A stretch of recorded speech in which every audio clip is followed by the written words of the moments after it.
Going on, family? Back on here with the Juke Man, and today we're gonna be talking about the Washington Commanders and the New York Giants ending the game in a freaking tie, bro. Not a W, not a L, a tie. And I'm gonna tell you why it got me mad. Not only because of my emotions being ramped up, but we'll talk about that in a second. Before we dive into it, make sure you subscribe down below. Road to 1K is still active, man. Like this video, comment down below what you guys think of the game, and we're gonna dive straight into it. Let's go. Disclaimer, I am a little sick. I've been sick for the past couple of days. That's why you haven't seen a video, but still a little stuffed up, but I'm getting a little better. So appreciate y'all for that. The Giants end up getting a tie. And when I tell y'all, bro, I was so blowed because of this game. The game was right there for the taking for us, man. The defense, the second half, shut them down completely. And this offense, bro, has just been stagnant. Like, I don't know what wall they hit. You know, we've had injuries and so on and so forth, but this play calling has been so questionable these past couple games, bro. Mike Kafka, I don't know what got in his cereal, but all of a sudden, bro, those explosive plays, those good little draw ups in the first couple weeks, you're not seeing that now. You know, I just don't understand what really is going on. I know we had injuries. I know we don't have receivers. But you got to make it do what we got to do, man. When you're up 20-13, the defense is shutting them out all game. Eventually, they're going to score. But let me not jump ahead. Let me start from the beginning. Giants go down 10-0. They're down to the Commanders 10-0. First drive, Daniel Jones, he fumbled. Yes, he fumbled. I understand. You know, the helmet went straight to the ball, though. You know, I don't think anyone's really holding on to that. But we ran him on a QB power.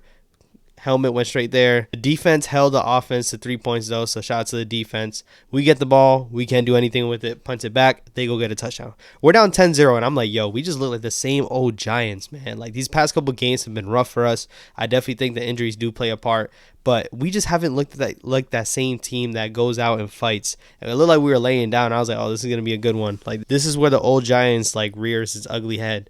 And then we came back. You know, we fought, we came back, made it 10-10. They get a field goal. We get a field goal at the end of the half. You know, 13-13 all at halftime.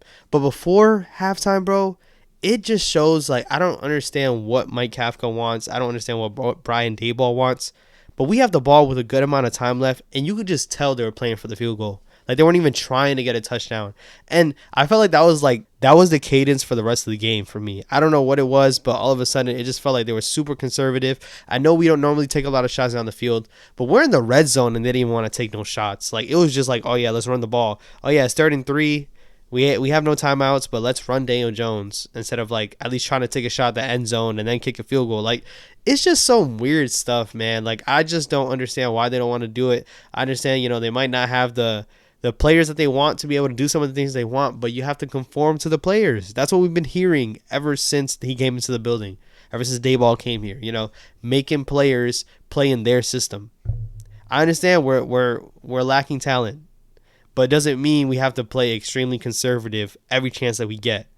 So, boom, kick the field goal at the end of the half, 13-13 all. Washington gets the ball, strip sack by Azeez Ojulari. Yo, the defense stepped up a lot this game, but big shout out to Azeez, bro. You can see his presence was there. Noticeably, when you compare his reps compared to Kayvon's, like, I don't know what it looks like side by side, but you can sense that Azeez was a lot more disruptive. You know, Kayvon did come around, and he was doing some things well throughout the game. He had a sack in this game as well, but Azeez was just dominant, bro. And I just love to see that the whole defensive line was there. Dex, Leonard Williams, Azeez Ojulari, and Kayvon Thibodeaux. Like, when we play other teams, it's going to be, like, huge to have all of them on the field. And you can see that this game, you know. But one of the things that Washington was able to do on us, they were able to run the ball pretty well. You know, was a good way to stop a pass rush if you can run the ball. And they ran the ball on us, I'm not going to lie. You know, Brian Robinson was doing his thing. Antonio Gibson, he's a good change of pace. They both kind of run similar, but Brian Robinson definitely wants to lower his shoulder. Antonio Gibson wants to, you know, run outside and stuff. So, for the most part, I think the defense did their part. It was 13-13, got that strip sack. We scored a touchdown. Isaiah Hodges with his touchdown. He got a touchdown before Kenny Golladay, bro. Crazy to say, but he gets a touchdown. We're up 20-13. If you didn't notice, the final score was 20-20, man. We didn't put up any points after that. Not a field goal, not anything. I was just distraught, bro, because there's so many chances in this game that we should have been able to take advantage of and put some points up. You know, a lot of people are going to look at John Feliciano flexing, getting that flag, which I don't know what he was doing in the first place. You know, he shouldn't be doing that, but you know, it's hard to blame, like, one play on a reason why he deserves to get scrutinized. I'm not going to say he doesn't. But it's hard to look at that play and be like, yep, the reason why we didn't win this game is because of that reason. We had so many opportunities. If you ask me why didn't we win this game, Mike Kafka's play calling. That's what I'm going to go with. Y'all let me know in the comments what you guys think. The play calling was just buns. It was just buns all game. It just played too conservative. And then when Washington gets the ball with 2 minutes left in the fourth quarter, we had them down 4th and 4. I really was hoping that the defense was going to have to shut the door. But Taylor Heinicke, credit to him, man. He was making some throws. Curtis Samuel, they were exploiting some of the injuries that we have, especially at the cornerback position. We had some dude that we just called up from the practice squad. I can't even tell you his name because I really don't know who he is. I watched the Giants religiously. He was not playing for us before this game. He played this game, and he was getting cooked in that fourth quarter because they actually looked at a mismatch, and they exploited it. Go down the field, they score a touchdown. We get the ball, and I'm like, yo, all we need is a field goal. Put some plays together, get us in field goal range, kick the field goal, we win. All of a sudden, we hit a deep pass. Darius Slayton. Darius Slayton has it in his hands and drops it. That's not on Daniel Jones. That's on Darius Slayton. Then it comes up with the stat. Darius Slayton has the second highest percentage out of any receivers to drop the ball. Like, for you guys that are saying Darius Slayton, he's a good weapon. I think he's a good weapon. But you can't be, if you're dropping the ball, imagine how many more yards and how many more big plays he would have if he could catch the ball every single time. It would be nuts. It would be nuts. And of course, it's only fitting that our best receiver has the second highest drop rate out of all the receivers. It's crazy. So he drops that ball. 2nd and 10. So I'm like, okay, I wanted them to take the shot. They go back out and do it again on the other side, hoping for a defensive penalty. And it's just like, you're not even banking on them to make a play. You're banking on them to like get a flag or something like that. When all game you weren't testing them like that. Like, why would you do that when it's a minute and a half left in the game, bro? You got to go to your bread and butter, get the ball down the field, and get into field goal range. Not go ahead and try some stuff that you haven't tried before. You don't take shots already, but all of a sudden you want to take back-to-back shots. Now it's 3rd and 10, and he throws to a guy that was triple covered. I think it was Bellinger, and it almost looked like it got picked, and it didn't. But that was the worst drive I've seen. 1, didn't waste any time, and 2, didn't gain any yards. It was just bad. It was bad football. It was bad to see. I thought from there, I was like, yo, we lost. But defense shut the door, and that was a trend of the game, man. The defense was holding it down. In overtime, they did the same thing. We get the ball first. We get a first down. Didn't really move the ball. They get the ball, vice versa. And then at the end of the game, man, I thought Graham Gano made it. I'm not going to lie. I thought Graham Gano made that field goal. He didn't. It was short. We end in a freaking tie. And what is the main thing that I'm upset about? Obviously I want the W. I didn't want to lose. So much emotions. My emotions were all over the place for a game to end in a tie, bro. Like, I just hate, as a fan, I hate the feeling. Granted, some people might look at this like, hey, the Giants didn't lose, but we didn't win it either. It's just knowing that the game was right there in our hands, that we should have been able to put it away and we didn't.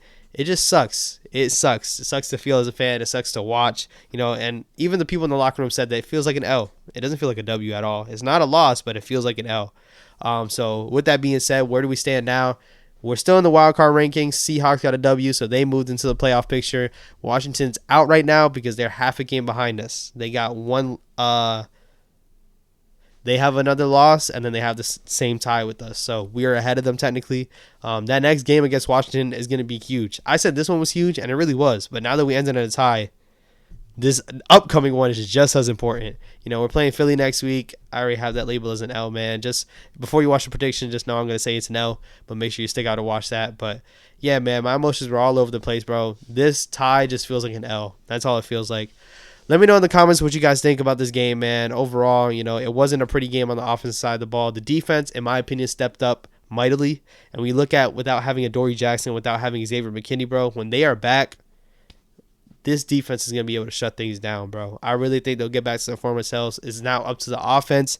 Can they run the ball consistently? They got some guys back, but I will say our center guard, killed all game by Jonathan Allen, Darren Payne. They were getting killed by that Washington defense, bro. Nick Gates, Mark Lewinsky, Jonathan Feliciano, they were getting worked. Yeah, man, that's how I feel about the game overall. Let me know what you guys think in the comments. What do you think about this game? What do you think about the Giants outlooking forward? Are we going to make the playoffs still? Who knows, man? I'll have another deep dive into some of the different players on another video, but that was just a little post-game reaction. Let me know what you guys think in the comments down below. Like up this video. We need to push this content out there, of course. And once again, subscribe, man. Road to 1K is still active. We're pushing to 1K. If this is your first time here, man, I got more videos to my left right here. Check those out, and I'll catch you guys in the next one. Go Big Blue. What's going on, family? Back on here with the Juke, man. Calling all the Daniel Jones haters. Pull up to this video. Watch this video real quick. The New York Yankees lose the series. We get swept back in the third quarter. The third quarter was really when we started to make our moves. Then DeMar banger. Make sure you subscribe to the Juke.